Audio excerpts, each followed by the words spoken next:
দেৱহূতি মাতৃ আগত কৈছে যে মুহূৰ্ত একান্তভাৱে ভকতি কৰন্ত মূৰ প্ৰীতি অৰ্থে ভাজ্যা পুত্ৰ এৰিলন্ত মূৰ সুমংগল কথা কহন্ত শুনন্ত মুত মন দিয়া হবে তাপ এৰাবন্ত। ইয়াতে বৰ সুন্দৰ কথা এটা ক'লে, আপুনি অকণমান আগফালে যাওক। ইয়াত এটা তত্ত্ব কথা ক'লে যে আমি পৰম সাধু কোনসকলক বুলি ভাবোঁ। সাধু আচলতে কোনজন, ইয়াত কপিলেহে কৈছে। এতিয়া বহুত জেগাত চাব, গাঁৱে ভূঞে আপোনালোক দেখিছে, কোনোবা এটা শিৱ মন্দিৰ বা কোনোবা এটা আশ্ৰম পাতি 5জন 10জনকে মিলি যায়, 5জন 10জনকে যায়, 5জন 10জনকে বহি লয় আৰু ভাঙৰ চিলিমটো লৈ চুলি দীঘল কৰি থাকে, চুলি দীঘল বঢ়াই লয় আৰু ভাঙৰ চিলিম টানি থাকে। সেইসকলক সাধু বুলি কৈছে নেকি ভাগৱতে? হা, বোলে খুব আৰু সাধু সংগ হৈছে আমাৰ, আৰু ভাঙৰ চিলিম পুৰা টানে, চুলিটো দীঘল কৰি কিনি কোনোবা এটা জেগাত বহি লয়, সেইটো বোলে খুব সাধু সংগ হয় বুলি ভাবে। সেইটো কিন্তু সাধু সংগ নহয়। সাধুৰ লক্ষণটো ভাগৱতে কৈছে। কপিল মহাপ্ৰভুৱে সাধুৰ লক্ষণক আবে কহু কৰি হাৰ সুয় কৰুণা চিত্ত সুহিদ হবাৰ, যি সকলোৰ সুহিদ হ'ব পাৰে, সকলোৰ প্ৰতি যোনে সুহিত, সকলোৱে যাক ভাল পায় দেই, আমি সুহিদৰ পাত্ৰ হ'ব লাগিব। আমি কাৰো লগত বেয়া পোৱা পুই হৈ লাভ নাই দেই। কিন্তু ভগৱন্তৰ কাৰণে যদি আপোনাক কোনোবাই এৰিও দিছে, তেতিয়া আপুনি তেওঁক বেয়া পাবলৈ, আপুনি তেওঁক কিন্তু বেয়া নাপাব, কাৰণ আপুনি এইটো ভগৱন্তৰে কৃপা বুলি ভাবিব। ভগৱন্তক কৃপা নাই কাৰণেহে তেওঁ ভগৱন্তক চিনি পোৱা নাই দেই। কিন্তু আপুনি আকৌ ভগৱন্তৰ কৃপা লাভ কৰিলে নহয়। সেইকাৰণে তেওঁ যদি আপোনাক বেয়া পাই থাকে, তথাপিও তেওঁৰ কাৰণে আপুনি মংগল কথাহে চিন্তা কৰিব লাগিব দেই বাপাসকল। তেওঁৰ মংগলৰ কথাটো ভকতে চিন্তা কৰিব লাগিব, যে প্ৰভু এদিন নহ'লে এদিন তেওঁক ৰাস্তাত যাতে আনিব পাৰে, আপুনি যাতে তেওঁক অকণমান কৃপা কৰি দিব, এই ভাৱনাটো আমাৰ থাকিব লাগিব। তেতিয়া আপুনি সুহিদৰ পাত্ৰ হ'ব। এই তত্ত্বটোকে ইয়াত কৈছে। সাধুৰ লক্ষণেই সেইটো। কি বুলি কৈছে? সমস্ত ধৰ্মত খুইবা বৎসল, কি বুলি ক'লে? সুয় করুণা চিত্ত সুহিদ হবার, শাস্ত্র অনুবর্তী শত্রু নাহি উতপন, সুশীল গুণেহে মাত্ৰ তাৰাৰ ভূষণ। ভকতৰ গুণটো দিছে সুশীল, একেবাৰে কাকো আঘাত দিয়াকৈ কথা নাপাতে, কোনো কালে কোনো সময়তে কাকো দুখ লগাকৈ কথা নাপাতে। ভকতজনৰ লক্ষণটো সেইটো। এতিয়া বহুত মানুহে ইজনে ইজনক বাক্যৰে আঘাত কৰে। বাপাইসকলে মনত ৰাখিব, অস্ত্ৰৰে আঘাত কৰিলে সেই ঘাঁটো শুকাই যাব।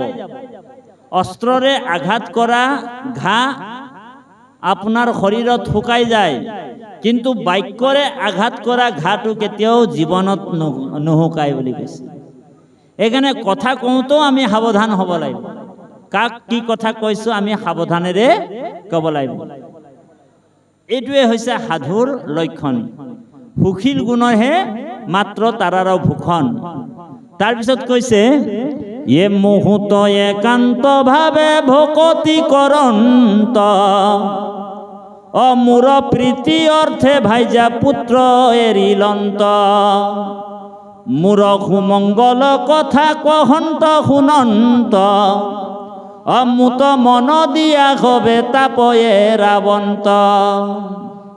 ইয়াত বৰ গুৰুত্বপূৰ্ণ কথাটো ক'লে কপিল মহাপ্ৰভুৱে, মুহূৰ্ত একান্তভাৱে ভকতি কৰন্ত,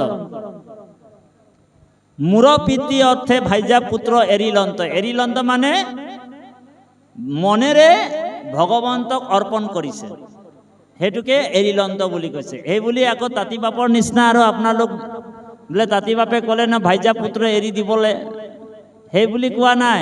বোলে সেইবিলাক চব মায়া, হয়নে বাৰু? মোৰ নিজৰ মানুহজনীক মই এৰিব লাগিব নেকি? সেইটো ভাগৱতে কোৱা নাই। আমি গৃহস্থ ধৰ্মত থাকিয়ে আমাৰ মনটোক বুজাব লাগিব যে প্ৰভু, এই মানুহজনী যে মই আনিলোঁ, এই মানুহজনী কিন্তু মোৰ নিজৰ মানুহজনী নহয়। এই মানুহজনীক মই এদিন এৰিব লাগিব দেই। কাৰণ আপুনি আহিছোঁ অকলে, যাবিগৈ অকলে, অৰিঝি অৰিঝি মৰিব অকলে। এইটো উৰিষ্যা ভাষাত কৈছে। আপুনি অকলে আহিছে, অকলে যাবও লাগিব। পুত্ৰ ভাইজা ইয়াতে আমি এদিন সকলোকে এৰিব লাগিব, এই তত্ত্বটো। সেই বুলি আকৌ তাঁতি বাপে কৈছে বোলে আইগৰাকীক ঘৰত থৈ আহিম নেকি? বোলে নহয়, আপুনি কৰ্তব্য কৰ্মটো পালন কৰিব লাগিব। আইগৰাকীক বিয়া পাতি আনিছে, তেওঁক লালন পালন সেৱা শুশ্ৰূষা কৰা আপোনাৰ ধৰ্ম। ল'ৰা ছোৱালী জন্ম দিছে, পঢ়া শুনা কৰাটোৱে আপোনাৰ ধৰ্ম। কিন্তু তেওঁলোকৰ মোহত, তেওঁলোকৰ মমতাত পৰি থাকিব নালাগে।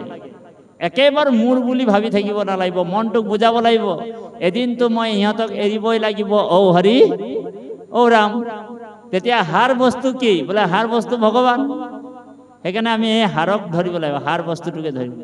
সেইটোকে বৈৰাগ বুলি কৈছে দে বাপাহে, মনেৰে বৈৰাগ, মনেৰে বৈৰাগ। এই কথাটোকে তত্ত্বটোক কৈছে যে মূৰ সুমংগল কথা শুনন্তে কহন্তে মুত মন দিয়া হবে তাপ এৰাবন্ত।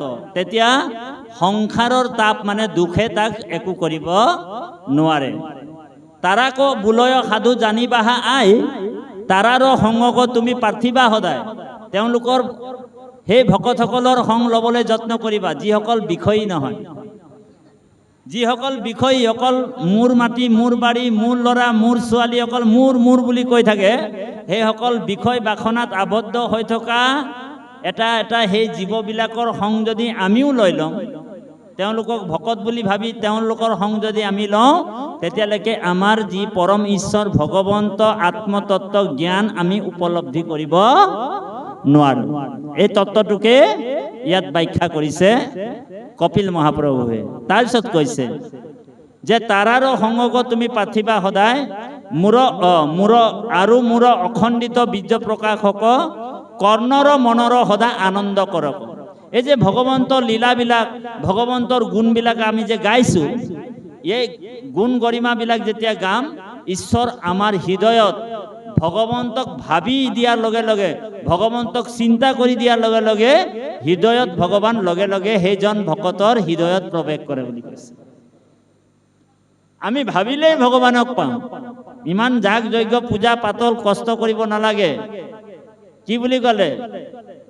শুনন্তে পাইলন্ত ৰাজা পৰীক্ষিত। শুনিলেই ভগৱানক লাভ কৰিব পাৰি। ইমান ফেচিলিটি ভাগৱতে আমাক দিছে, হয়নে? কোনো শাস্ত্ৰই দিব নেকি? কোনো কৰ্ম মাৰ্গে দিব পাৰিব নেকি? কোনো জ্ঞান মাৰ্গে দিব পাৰিব নেকি? কিমান সাধনা আছে। কিন্তু আজি আমি ভাগৱত শুনাৰ লগে লগে ভগৱন্ত আমাৰ হৃদয়ত প্ৰকাশ হ'ব বুলি কৈছে। সেইকাৰণে কৰ্ণপথে ভকতৰ হিয়াত প্ৰৱেশী হৰি, বোলে দুৰ্বাসনা কৰে সমস্তৰ, হয়নে বাৰু? অজল ৰজতে কমল, যেহে নখৰত কালে, স্বভাৱত নিৰ্মল হয়। এই যে কৰ্ণপথে ভকতৰ হিয়াত প্ৰৱেশী হৰি, আজি আমি ভাগৱত কিয় শুনিব লাগে? আজি আমি কীৰ্তন কিয় শুনিব লাগে? আজি আমি নামঘোষা কিয় পঢ়িব লাগে? কিয় কীৰ্তন কৰিব লাগে? কিয় শুনিব লাগিব?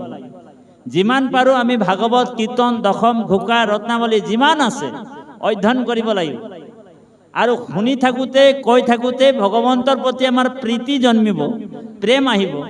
তো ভগৱন্তই কৈছে, যি মুখ বান্ধি ল'লে হৰি তুষ্ট হইলে জগত তুষ্ট হৈ যায় বুলি কৈছে। কাৰণ জগতৰ আত্মা হৰি জানিবা নিশ্চয়, হৰি তুষ্ট হইলে তুষ্ট জগত হয়।